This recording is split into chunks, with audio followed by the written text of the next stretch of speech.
What do we do when change won't change the situation? This is the question I have been asking myself for the past 2 years. In August 2017, I packed my bags and left my country, my sunny little island called Malta, to come live and study in the Netherlands. I left my family, my friends, everything I grew up with. Less than 2 months later, I received the news that my hero and personal friend of mine, Petra Caruana, was murdered by a bomb placed in her car. Daphne was an extraordinary woman.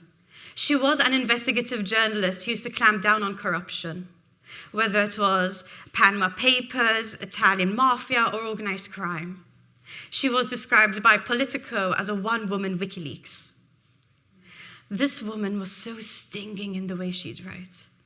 No exceptions, all details included, no matter who it hurts. However, this brought her many dangerous enemies, along with loving admirers. But to me, as a woman, Daphne was and still is a woman to look up to because she was clever, she was a good writer, and she was brave. And though she was classy in how she'd present herself, she never felt the need to sexualize herself in order to be heard and make a difference. Just her mind and the facts. And she knew what she was writing was the truth. I was lucky enough to know her thanks to my parents. I'll never forget the day her and I were sitting on her sofa with a glass of wine, and we just stayed speaking about nature and gardens, two things we loved. My heart sank as I heard my mother cry through the phone as she confirmed her murder was true. Even 2 years later, talking about it, it's still not easy.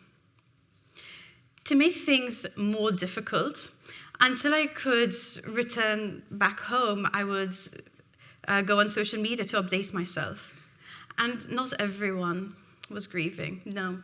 Sometimes we'd come across nasty comments like this. It's one thing having someone you admire so much being taken away from you. It's another when somebody took that person's life away on purpose and other people are full-blown supporting it.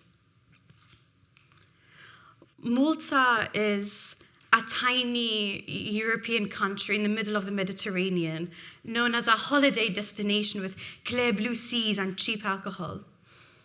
But once I returned home, it was no longer a little paradise. The capital city, Valletta, a place where I used to love going to eat and clear my mind, was now used for vigils, protests, and demonstrations. Once I returned, I couldn't just sit and stare at what was going on. The fire and anger in me wouldn't allow it. I immediately became active and joined a group of women called Occupy Justice, who would organize these vigils and protests. Thanks to them, I started being active alongside others who were also grieving and angry with the situation. Right from the start, we knew that whoever ordered the murder was someone in government at the time. They were less than bothered about her murder, and they still are. But now, 2.5 years later, evidence from leaked messages to court confessions are being released, proving us right. Also proving Daphne Caruana right.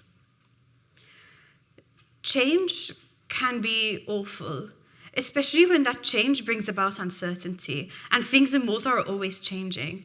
But it's only on the surface level. The roots, the core, is still the same.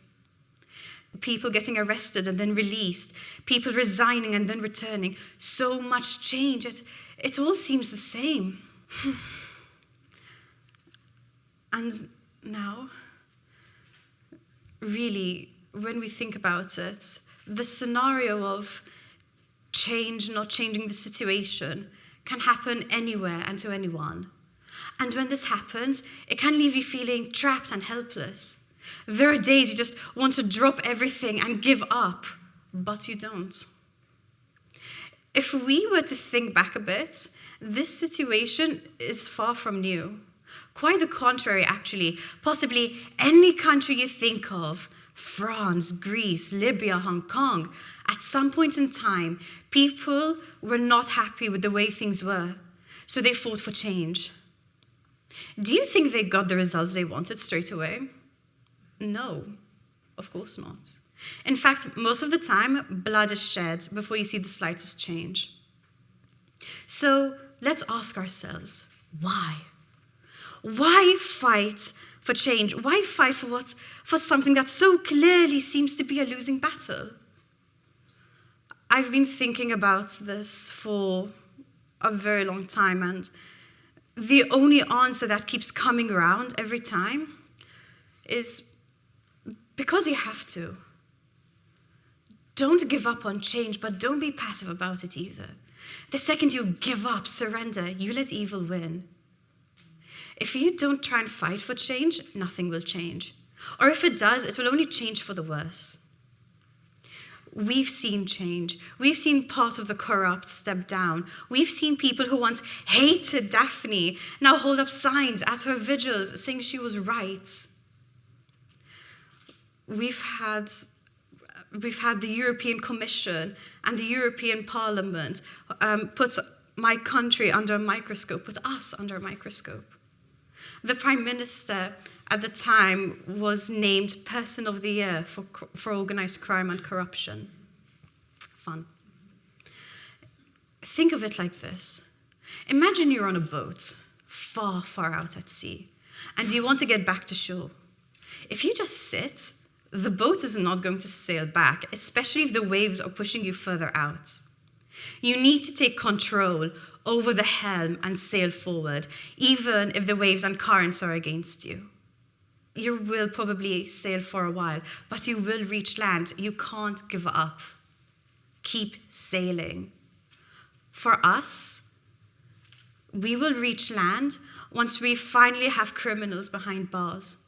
When the Caruana Galizia family no longer have to attend long, grueling court hearings listening to how Daphne was murdered. When we won't have to protest anymore, and as a nation grow more aware of what's happening around us. We've had our eyes open to reality.